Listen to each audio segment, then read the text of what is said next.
കഴിഞ്ഞ കുറേ ദിവസമായി വരുന്ന വാർത്തകൾ ബംഗ്ലാദേശിലെ ഇടക്കാല സർക്കാരും അവിടുത്തെ സംഘടനകളുമെല്ലാം ഹിന്ദുക്കൾക്കും ഇന്ത്യക്കും നേരെ തിരിയുന്ന വാർത്തകളാണ്. അതിനിടയിൽ അവിടെ ഇടക്കാല സർക്കാരിൻ്റെ ഭരണാധികാരികൾ ഇന്ത്യയുമായി ചർച്ച നടത്താനും നരേന്ദ്രമോദിയെ ന്യൂയോർക്കിൽ വെച്ച് കൂടിക്കാഴ്ച നടത്താനുമായിട്ട് ഇന്ത്യയെ സമീപിച്ചിരുന്ന വാർത്തയും അക്കൂട്ടത്തിൽ വന്നിരുന്നു.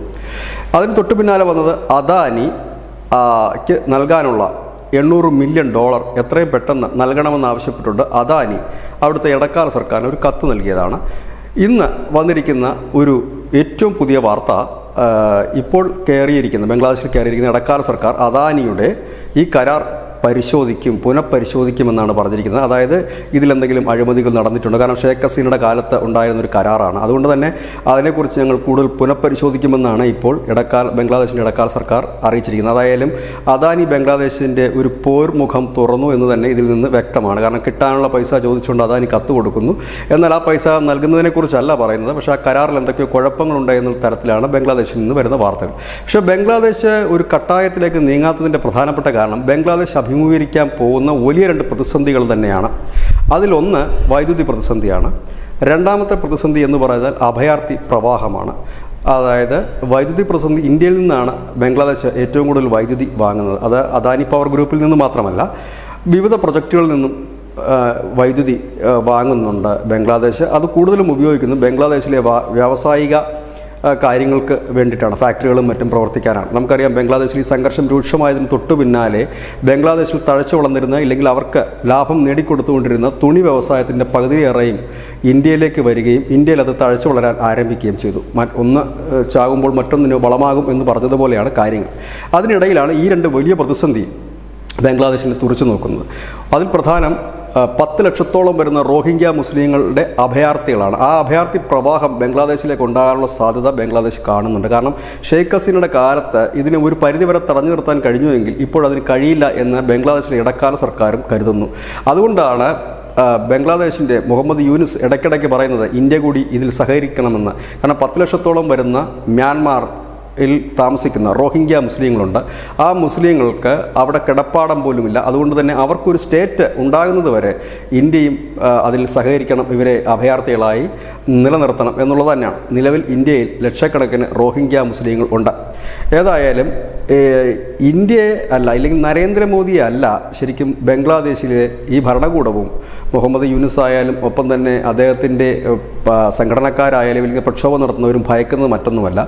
നിലവിൽ ഇന്ത്യയിൽ ഏതാണ്ട് 2 കോടിക്ക് മുകളിൽ ബംഗ്ലാദേശികൾ ഇവിടെ വർക്ക് ചെയ്യുന്നുണ്ട്, ഇവിടെ ജീവിക്കുന്നുണ്ട്.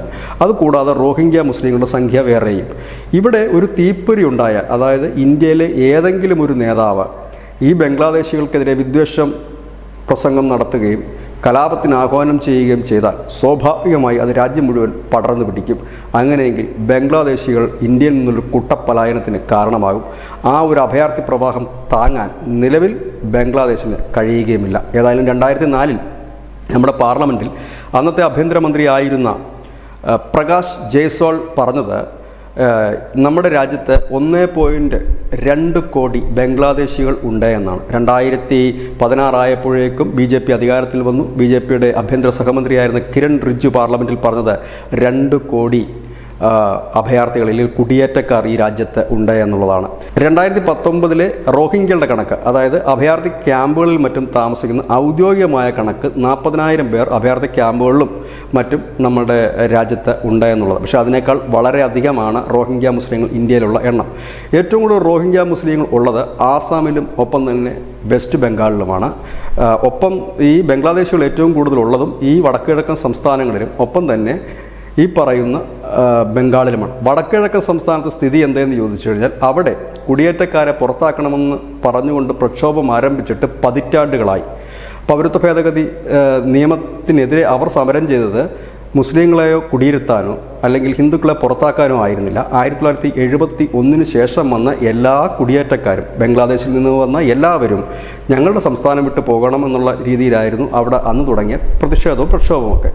അപ്പോൾ സ്വാഭാവികമായി ഇതിൽ ഏതെങ്കിലും ഒരു നേതാവ്, അല്പം തലതിരിഞ്ഞ നേതാവായാലും ഒരു ആഹ്വാനം നൽകിയാൽ ഒരുപക്ഷെ അത് വടക്കിഴക്കൻ സംസ്ഥാനങ്ങൾ ഇപ്പോഴത്തെ സാഹചര്യത്തിൽ അത് ആളിക്കത്തും. കാരണം കഴിഞ്ഞ 2-3 ആഴ്ചയായി ആസാമിൽ ഈ ബംഗ്ലാദേശിക്കാരായ ആളുകളോട് അവിടം വിട്ടുപോകാൻ പ്രാദേശികമായ ചില സംഘടനകളും ആളുകളും പറഞ്ഞു തുടങ്ങിയിരിക്കുന്നു. അവരുടെ കച്ചവടമെല്ലാം അവിടെ പൂട്ടിച്ചിരിക്കുന്നു, അവരുടെ കടകളെല്ലാം അടപ്പിച്ചിരിക്കുന്നു. ഇത് മറ്റ് സംസ്ഥാനങ്ങളിലേക്കും വ്യാപിക്കുകയാണെങ്കിൽ ബംഗ്ലാദേശ് അഭിമുഖീകരിക്കാൻ പോകുന്ന ഏറ്റവും വലിയ പ്രശ്നം അല്ലെങ്കിൽ ബുദ്ധിമുട്ട് ഈ 2 കോടിയിൽ അധികം വരുന്ന ബംഗ്ലാദേശികളായ ഇന്ത്യയിൽ കുടിയേറിയിരിക്കുന്നവരുടെ ഒരു വലിയ ഒഴുക്കായിരിക്കും. അത് താങ്ങാൻ ബംഗ്ലാദേശിന് കഴിയില്ല. ഒപ്പം തന്നെ റോഹിംഗ്യ മുസ്ലിങ്ങൾ ഇപ്പോൾ തന്നെ മ്യാൻമാറിൽ നിന്ന് ബംഗ്ലാദേശിലേക്ക് ഒരു ഒഴുക്ക് ആരംഭിച്ചിട്ടുണ്ട്. അതിനെ എങ്ങനെ കൈകാര്യം ചെയ്യണമെന്ന് ബംഗ്ലാദേശിന് അറിയില്ല. കാരണം ഇപ്പോൾ കയറിയിരിക്കുന്ന ഭരണകൂടം ഇല്ലെങ്കിൽ ഇപ്പോൾ കയറിയിരിക്കുന്ന ഭരണകൂടത്തെ കയറ്റിയ പ്രക്ഷോഭകാരികൾ റോഹിംഗ്യ മുസ്ലിങ്ങളെ അനുകൂലിക്കുന്നവരാണ്, അവരെ കൊണ്ടുവരാൻ ആഗ്രഹിക്കുന്നവരാണ്. ഇതാണ് ബംഗ്ലാദേശ് അനുഭവിക്കുന്ന വലിയൊരു ഭയം. കാരണം ഒരു ചെറിയ തീപ്പൊരി ഉണ്ടെങ്കിൽ അത് ഒരു വലിയ വില കൊടുക്കേണ്ടി വരും. ഒരുപക്ഷെ രാജ്യങ്ങൾ തമ്മിലുള്ളതാകുമ്പോൾ അത് നയതന്ത്രപരമായി പറഞ്ഞു തീർക്കാൻ കഴിയും. പക്ഷേ ചില നേതാക്കന്മാരും മറ്റും ഗ്രാമങ്ങളിലോ ഇല്ല മറ്റിടങ്ങളിലോ ഇത്തരത്തിൽ ആഹ്വാനം നൽകിയാൽ അത് പ്രയാസകരമായി മാറും. ബംഗ്ലാദേശിൽ ഇപ്പോൾ കാണുന്നതും അങ്ങനെ തന്നെയാണ്. ഭരണകൂടത്തിൻ്റെ അറിവോടെയും അറിവില്ലാതെയും അനവധി പ്രക്ഷോഭങ്ങൾ അവിടെ നടക്കുന്നുണ്ട്. അതിലേറിയ പങ്കും ഇന്ത്യ വിരുദ്ധമായിട്ടുള്ള പ്രക്ഷോഭ പരിപാടികളാണ്. എന്തിനേറെ പറയുന്നു, ഇപ്പോൾ അവിടെ നടന്ന കലാപങ്ങളും പ്രക്ഷോഭങ്ങളും കൊലപാതകങ്ങളും വരെ ഇന്ത്യയുടെ തലയിൽ കെട്ടിവെച്ച് കഴിഞ്ഞിരിക്കുന്നു. ഏതായാലും ബംഗ്ലാദേശ് ഭയക്കുന്നത് മോദിയോ ഇന്ത്യയോ ഒന്നുമല്ല, ഇന്ത്യയിലുള്ള ചെറുതും വലുതുമായ നേതാക്കളാണ്. ആരുടെയെങ്കിലും നാക്കൊന്നുളുക്കിയാൽ അതോടെ തീർന്നു ബംഗ്ലാദേശിൻ്റെ കഥ. ഇനി വൈദ്യുതി പ്രതിസന്ധിയിലേക്ക് വന്നാൽ അത് ഇപ്പോഴൊന്നും തീരുന്നതല്ല. ബംഗ്ലാദേശിന് കട്ടായമായി ഇന്ത്യയിലെ വൈദ്യുതി വേണ്ടെന്ന് പറയാനും നിലവിൽ കഴിയില്ല. കാരണം ഒരു രാജ്യത്തിൻ്റെ നിലനിൽപ്പ് എപ്പോഴും അവിടുത്തെ വ്യവസായ സ്ഥാപനങ്ങളാണ്. ഈ നിലവിലത്തെ സാഹചര്യത്തിൽ പല വ്യവസായ സ്ഥാപനങ്ങളും പൂട്ടി ഇന്ത്യയിലേക്ക് കുടിയേറിക്കഴിഞ്ഞിരിക്കുന്നു. ഇനി വൈദ്യുതി കൂടി ഇല്ലാതായാൽ ഉള്ളതുകൂടി പോകും. ഇതെല്ലാമാണ് ബംഗ്ലാദേശിനെ ഭയപ്പെടുത്തുന്നത്. അതുകൊണ്ട് തന്നെയാണ് ഇന്ത്യയുമായി എത്രയും പെട്ടെന്ന് ഒരു ചർച്ച നടത്തി സൗഹൃദാന്തരീക്ഷം സൃഷ്ടിക്കാനായി മുഹമ്മദ് യൂനുസ് കിണഞ്ഞ് പരിശ്രമിക്കുന്നത്. ഈ മാസം നരേന്ദ്രമോദി ന്യൂയോർക്കിൽ UN സമ്മേളനത്തിലെത്തുമ്പോൾ അവിടെ വെച്ചൊരു കൂടിക്കാഴ്ചയ്ക്ക് വേണ്ടിയിട്ടാണ് അതിനുള്ള ശ്രമങ്ങൾ നടത്തി തുടങ്ങിയിരിക്കുന്നത്. പക്ഷേ ഇന്ത്യ അതിന് ഇതുവരെ മറുപടി നൽകിയിട്ടുമില്ല. കാരണം ഇന്ത്യക്ക് നന്നായി അറിയാം, ബംഗ്ലാദേശ് എത്ര കിടന്ന് തുള്ളിയാലും അത് മുട്ടോളമേ വരുമെന്ന്.